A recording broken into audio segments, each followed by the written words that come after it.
Достар, қайырлы күн.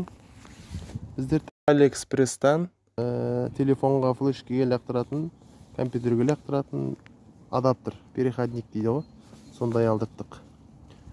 Теңгеге шаққанда 160 теңге, 0,36 доллар. Бізде қазір сәуір айының 6 жұлдызы. Орал қаласы. Енді қар еріп, көктем келіп, бүгін жауын жауып тұр аздап. Табиғат сізге бір көрсетіп жіберейік деп жатырмыз.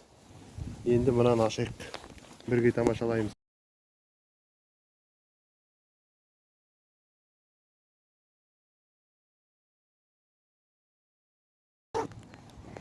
Бұны біз февральдың 25 күні заказ бергенбіз.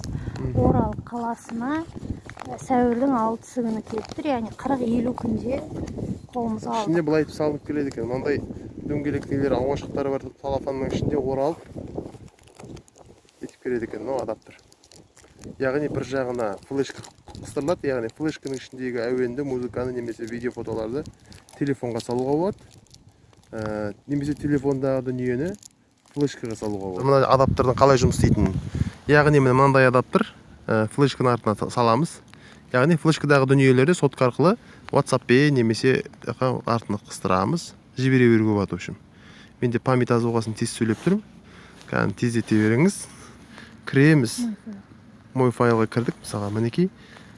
Міне USB накопитель деп шығып тұр. Мұны біздің флешкамыз жаңа салған. Ішінде менің документтер.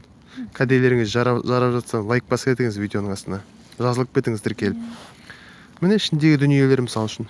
Мысалы, не видеолар тұр, сол сияқты картинкаларды да қарауға болады ішіндегі дүниелер мысалға. Тест дейміз мысалға, басқа нәрселер мысалға ашып, қарап, тікелей осы жерден телефон арқылы WhatsApp-қа, контактіге, тағы бірдеңеге мысалға жібере салуға болады. Сол бөлсек дегеніміз. Достар, кәделеріңізге жараса қолдануға болатын дүние сияқты. Сау болыңыздар.